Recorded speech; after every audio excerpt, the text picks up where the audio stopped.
अस्सलाम वालेकुम। हम लोग जो हैं वो केमिस्ट्री के जो न्यू एडिशन 9 क्लास की जो बुक है उसको स्टडी कर रहे हैं। तो उसका चैप्टर नंबर फर्स्ट था नेचर ऑफ साइंस। इसका फर्स्ट जो टॉपिक है वो हमने इससे प्रीवियस वाले लेक्चर में उसको स्टडी किया है। तो हमने उसमें स्टडी किया था कि साइंस, टेक्नोलॉजी एंड इंजीनियरिंग के बारे में, फिर उनका एक सिंपल सा डिफरेंस था उसको अंडरस्टैंड किया। देन आज का जो हमारा टॉपिक है वो छोटा सा रही है। तो इसमें हम केमिस्ट्री एंड इट्स डोमेन्स के बारे में बात करेंगे। इसका जो स्टार्टिंग वाला पैराग्राफ है इसमें साइंटिफिक नॉलेज के बारे में थोड़ी बहुत बातें हैं। दैन केमिस्ट्री की डेफिनेशन है, फिर उसके बाद उसके कुछ की पॉइंट्स हैं, उसकी थोड़ी बहुत सिग्निफिकेंट बताई हुई है, इम्पोर्टेंस बताई हुई है। तो इस लेक्चर को हम प्रॉपर अंडरस्टैंड करने के लिए जो है वो स्लाइड शेयर की तरफ चलते हैं।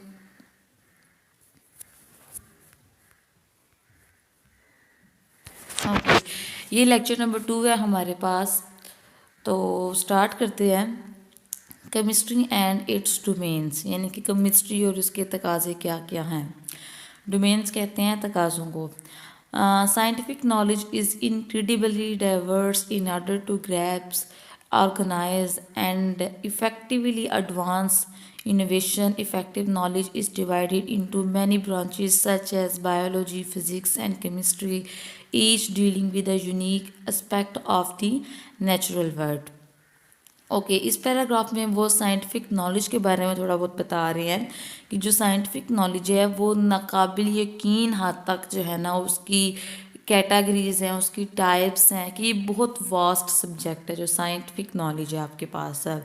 ओके, अब इस सारे नॉलेज को हमने अंडरस्टैंड करने के लिए, इसको अरेंज करने के लिए और जो एडवांस इनोवेशन है उनको अफेक्टिव बनाने के लिए जो है वो हमने साइंस का जो नॉलेज है, साइंटिफिक नॉलेज है, उसको हमने डिफरेंट ब्रांचेस में डिवाइड किया है। जो मेजर ब्रांचेस हैं साइंस की वो हैं बायोलॉजी, फिज़िक्स एंड केमिस्ट्री।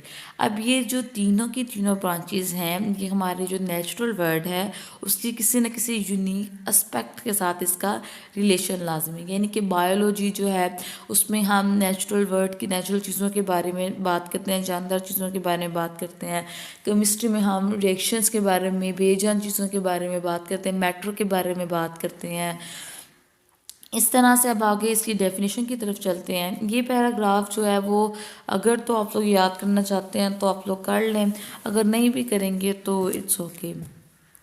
इसकी डेफिनेशन है कि chemistry is all about the matter that makes up everything around you from your clothes, phones to the air you breathe and the food you eat. Chemistry जो है वो हर चीज़ पर हाथा करती है, क्योंकि हमारे इर्द गिर्द जितनी चीज़ें हैं सब मैटर से बनी हुई हैं। जैसे कि कपड़े हैं, और आप जो फ़ोन इस्तेमाल करते हैं, या वो हवा जिसमें आप सांस लेते हैं, या वो खाना जो आप खाते हैं, ये तमाम चीज़ें जो हैं वो मैटर से मिलकर बनी हैं। और मैटर को जो है वो केमिस्ट्री में स्टडी किया जाता है। इसकी जो ये जो हाईलाइट पॉइंट किया गया हुआ है इसको जो है ना आप सब ने याद करना है अच्छे तरीके से, क्योंकि डेफिनेशन जो होती है उसको हमेशा वर्ड टू वर्ड याद किया जाता है। बाकी जो पैराग्राफ्स होते हैं उनमें हम थोड़ी बहुत चेंजिंग्स कर सकते हैं, अगर हो जाती हैं, खुद से नहीं करनी। अगर बाय मिस्टेक कोई 2-3 वर्ड्स आगे पीछे हो जाते हैं तो इट्स ओके, लेकिन डेफिनेशन जो होती है उसको हमेशा वर्ड टू वर्ड याद करते हैं। It is the science that explorers that what this matter is made of atoms and molecules, how it changes chemical reactions and why it behaves in the way it does properties। ये बहुत important है, इसको अच्छे तरीके से understand करना है कि जो केमिस्ट्री है वो साइंस की, हमने ऊपर पढ़ा कि केमिस्ट्री जो है वो साइंस की एक फील्ड है या उसकी एक ब्रांच में से है। तो इसके अंदर हम मैटर के बारे में स्टडी करते हैं कि मैटर किस तरह से बनता है, एक्सप्लोर करते हैं कि मैटर जो है वो कैसे बनता है। अब मैटर जो होता है वो एटम्स या मालिक्यूल से मिलकर बनता है, ठीक है। जब डिफरेंट एटम्स या मालिक्यूल्स आपस में मिलती हैं तो फिर एक हमारे पास मैटर बनता है। तो अब ये जो एटम्स और मॉलिक्यूल्स हैं आपस में रिएक्ट क्यों करते हैं, ठीक है। जब ये आपस में रिएक्ट करेंगे तो इनमें चेंजिंग्स डिवेल्प होंगी, केमिकल रिएक्शंस होंगे एंड हाउ इट, अच्छा, और थर्ड इसमें पॉइंट ये बता रहे हैं कि ये क्यों रिएक्ट करते हैं, यानी कि एक एटम है दूसरे एटम के साथ क्यों रिएक्ट करेगा, या उन एटम्स की जो प्रॉपर्टीज़ हैं उनको हम अंडरस्टैंड किस में करेंगे, केमिस्ट्री में करेंगे। सिंपल बात है, इसको दोबारा समझते हैं कि केमिस्ट्री में हम मैटर्स के बारे में स्टडी करते हैं कि मैटर कैसे बनता है, एटम्स और मॉलिक्यूल से बनता है। अब उनके अंदर चेंजिंग्स कैसे आती हैं, चेंजिंग्स किस तरह से आएंगी, वो इस तरह से आएंगी कि जब एटम्स और दूसरे एटम्स आपस में रिएक्ट करेंगे तो एक नया मैटर बन जाएगा। और अब इनके अंदर उनके बिहेवियर्स को स्टडी करेंगे कि ये क्यों एटम्स या मॉलिक्यूल्स आपस में रिएक्ट करती हैं, या हर एक इंडिविजुअल एटम की अपनी क्या क्या खसूसियात हैं, उनकी क्या क्या करैक्टरिस्टिक्स हैं। ये सारी बातें जो हैं वो हम केमिस्ट्री में अंडरस्टैंड करते हैं। ओके, नेक्स्ट पॉइंट है इसका द केमिस्ट। केमिस्ट जो होता है वो पर्सन होता है जो केमिस्ट्री के बारे में स्टडी करता है। जब साइंस जो है वो एक सेपरेट सब्जेक्ट है, लेकिन हम साइंटिस्ट वर्ड यूज़ करते हैं कि वो पर्सन जो साइंस के बारे में स्टडी करता है वो साइंटिस्ट होगा। इस तरह से जो पर्सन केमिस्ट्री के बारे में स्टडी करेगा उसको हम केमिस्ट बोलेंगे। Use experiments and observations to solve mysteries.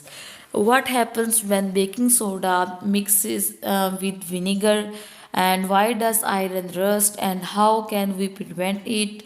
How do plants capture sunlight to make food? And it is all about a cool process called photosynthesis.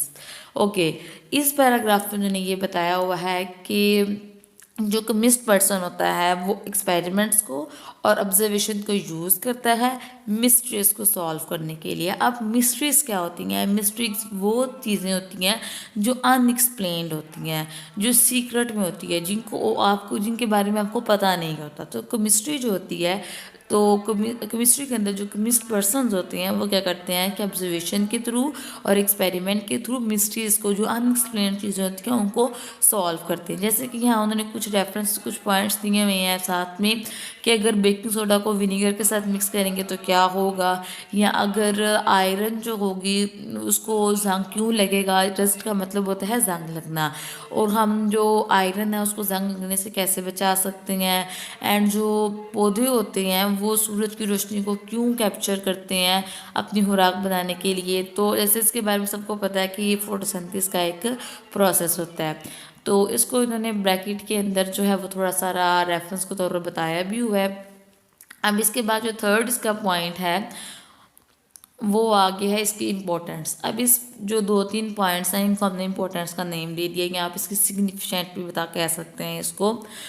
तो इसमें उन्होंने कहा हुआ है कि रीडिंग करते हैं। However, chemistry is not just about solving mysteries. It is also about creating amazing things. We use our knowledge of chemistry to develop life-saving medicines that fight diseases, sustainable energy source like solar panels, new materials with incredible properties like super strong plastics or self-cleaning fabrics। ठीक है, ये पूरा एक point होगा। Okay, इसमें आप क्या बात कर रहे हैं कि पहले पॉइंट हमने पढ़ा कि केमिस्ट्री जो होती है वो मिस्ट्रीज़ को सॉल्व करती है। इस पॉइंट में वो बता रहे हैं कि मिस्ट्री जो होती है वो जस्ट मिस्ट्रीज़ को सॉल्व नहीं करती, बल्कि ये बहुत सी नई चीज़ों को डिवेल्प करती है या उनको क्रिएट करने में भी हेल्पफुल होती है। उसकी 2 एग्जांपल्स उन्होंने दी हुई हैं कि जैसे हम लोग जो ज़िंदगी बचाने के लिए जब मेडिसिन यूज़ करते हैं, जो हमें कोई बीमारी हो जाती है तो उसके अगेंस्ट हम कोई मेडिसिन यूज़ करेंगे तो वो भी केमिस्ट्री के थ्रू ही बनी होगी। इसके अलावा जो सस्टेनेबल एनर्जी सोर्सेज होती हैं, अब ये सस्टेनेबल एनर्जी सोर्सेज वो सोर्सेज होते हैं जो पायेदार होते हैं। ठीक है, जैसे कि सोलर पैनल है तो इसमें मटेरियल्स के बारे में, उनकी प्रॉपर्टीज़ के बारे में स्टडी करेंगे, या फिर हम जो स्ट्रॉन्ग प्लास्टिक्स होते हैं या सेल्फ क्लीनिंग फैब्रिक्स होते हैं, ये सारी चीज़ें भी केमिस्ट्री के थ्रू ही क्रिएट की जाती हैं, डेवलप की जाती हैं। ओके, अब थर्ड पॉइंट और लास्ट पॉइंट है इसका कि at its core chemistry involves the exploration of matter and it's transformations. It is defined as a field of science that is dedicated to studying matter and its properties, composition, and the behavior when interacting with other substance and energy. आप पहले दो points में पढ़ा कि mysteries को solve करती है, दूसरे पॉइंट में हमने पढ़ा कि जस्ट मिस्ट्रीज को सॉल्व नहीं करती बल्कि और भी चीज़ों को क्रिएट करने में हेल्पफुल है।